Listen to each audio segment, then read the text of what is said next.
desse fato importantíssimo. Fato importantíssimo que ocorre em um dia que muitos fatos muito relevantes sobre o conflito no Oriente Médio acontecem. A Marinha da Grã-Bretanha disse que o ataque que foi desfechado pelos Houthis do Iêmen contra suas embarcações no Mar Vermelho foi o maior ataque que a Marinha Britânica já sofreu até hoje. E, por coincidência ou não, agora há pouco, o Conselho de Segurança da ONU, informação também exclusiva, bombástica, que eu estou, nesse momento, compartilhando com vocês, adotou uma resolução solicitando a suspensão dos ataques Houthis no Mar Vermelho, e essa resolução ela foi aprovada pelos 5 membros permanentes e pelos 10 membros não permanentes, com 11 votos a favor, sem nenhum veto e com 4 abstenções. Então, nem a Rússia, nem a China vetaram essa resolução. É bom que se frise e que nós possamos expressar claramente para os senhores que Moçambique, a Argélia, a China e a Rússia praticaram apenas abstenções. Não votaram contra, aqueles que poderiam exercer seu poder de veto, a China e a Rússia também não o fizeram. Então o Conselho de Segurança da ONU, entendendo que se trata de uma situação relativa à segurança da navegação internacional, aprovou uma resolução denunciando o Ansar Allah, que é o grupo Houthi do Iêmen, que seria responsável por esses ataques, dizendo que eles devem cessar imediatamente contra as embarcações no Mar Vermelho. Repito, a votação, 11 votos a favor, 4 abstenções e, naturalmente, nenhum veto daqueles que poderiam fazê-lo nesse momento. Quero colocar também para os senhores que esta situação, ela, teoricamente, não apenas sob o ponto de vista legal, mas sob o ponto de vista político, teoricamente legitimaria ações de represália que seriam consubstanciadas, corroboradas por uma decisão do Conselho de Segurança da ONU, que, na realidade, tem efetivo poder, a partir da aprovação e de não exercício do poder de veto, para coibir esses atos, caso eles efetivamente sigam acontecendo. Independente das declarações políticas, nenhum país, sequer a Argélia da África Árabe, bancou um voto contrário. A parte, o voto da Argélia, ele só significaria politicamente um respaldo à atuação dos Houthis, mas a Argélia também preferiu se abster. Moçambique também se absteve, e a China e a Rússia, que poderiam vetar, que poderiam impedir, mesmo com 11 votos favoráveis, mas que poderiam coibir, proibir, fazer com que essa resolução não prosperasse, não o fizeram. Então, quero dizer para vocês que, claramente, a partir de agora, baseado até no que o Conselho de Segurança da ONU decidiu, e a partir desses novos ataques que aconteceram hoje contra a Marinha Britânica, contra a Marinha dos Estados Unidos, que a Marinha Britânica anuncia que é o maior ataque de sua história contra suas embarcações de guerra. Maior ataque contra suas embarcações de guerra. Tá? Quero dizer para vocês que a publicação referente à nota do governo brasileiro, vocês que estão perguntando aqui detalhes sobre a nota, está no nosso canal do Twitter. Canal do Twitter que colocou a notícia em primeira mão e tem a nota oficial do governo brasileiro referente a esse apoio à petição da África do Sul.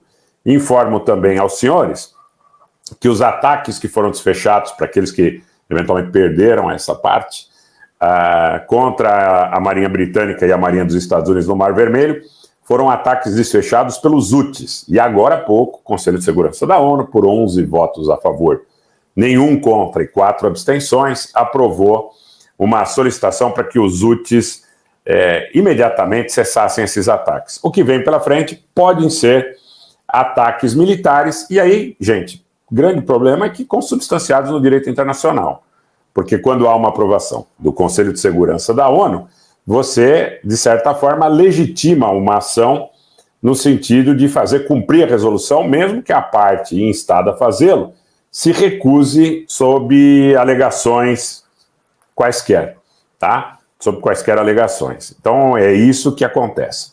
Canal Ronaldo Machado, boa noite, obrigado pela presença. Os 4 países que se abstiveram, né?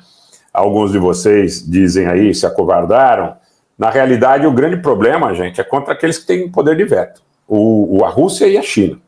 A Rússia e a China não exerceram seu poder de veto. Quero lembrar que quando os Estados Unidos não permitiu uma resolução, inclusive proposta pelo Brasil no Conselho de Segurança, pedindo cessar-fogo em Gaza, os Estados Unidos vetaram a resolução. Eles não apenas votaram contrariamente, e são coisas distintas, como eles exerceram seu poder de veto.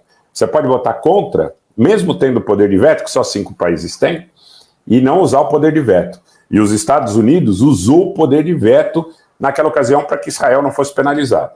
Agora, nem a Rússia nem a China usaram seu poder de veto para impedir essa solicitação. Eu já vim alertando faz tempo que, sob o ponto de vista do direito internacional, a situação dos ataques na região de Bab el-Mandeb, na região que dá acesso ao Mar Vermelho, que está controlada pelos Houthis, pelo Ansarallah, que é um grupo importante dentro do Iêmen, teria problemas no Conselho de Segurança da ONU, em função, inclusive, da própria declaração dos Houthis, que toda embarcação destinada a Israel, independente da bandeira, poderia ser objeto de ataques.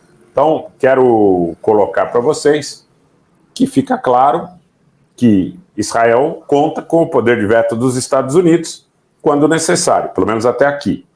E os grupos a favor da causa palestina, ou esse eixo, que é chamado eixo da resistência, alinhado aos interesses do Irã, não tem nenhuma potência que efetivamente suporte as suas demandas. Então, a situação é que o Conselho de Segurança da ONU aprovou, e nós já alertávamos sobre isso. Isso era uma situação praticamente como favas contadas, tá? Muita gente nos atacou, nos ataca, porque nós não temos compromisso absolutamente nenhum com países, com ideologias, em detrimento da verdade. E nós dissemos que o Conselho de Segurança da ONU iria adotar essa resolução condenando os Houthis. Vocês podem voltar nos nossos vídeos anteriores, porque, na realidade, muito pouco, não é, de suporte teriam no Conselho de Segurança, e foi o que aconteceu. Estou vendo agora a manifestação da representação oficial da Eslovênia nas Nações Unidas, e a Eslovênia diz que nós damos boas-vindas à resolução do Conselho de Segurança da ONU com a adoção da resolução da situação final no Mar Vermelho. Os ataques Houthis devem cessar e o Conselho de Segurança da ONU tem a obrigação de reagir. Ao mesmo tempo, nós desejamos que uma situação compreensiva seja adotada pelos Houthis e que as ameaças à paz internacional e segurança na região cessem. Vamos ver a reação da missão do Japão nas Nações Unidas. Hoje, no Conselho de Segurança da ONU, a votação da resolução da situação no Mar Vermelho e o Japão apoiando a resolução. Essa resolução é um forte pronunciamento do Conselho de Segurança que não pode permitir ou aceitar as ações irresponsáveis dos Houthis no Mar Vermelho. Nós damos boas-vindas à adoção dessa medida. No Conselho de Segurança da ONU, a Argélia se absteve. Vamos ver outras manifestações. Olha, já há manifestações que começam a surgir, ainda que nós careçamos de poder confirmar sua autenticidade, né, de reação dos Houthis. Os Houthis, como vocês estão prevendo aí, alguns de vocês estão prevendo, eles não estão dando a mínima para essa resolução e estão dizendo que os ataques continuarão, segundo relatos iniciais.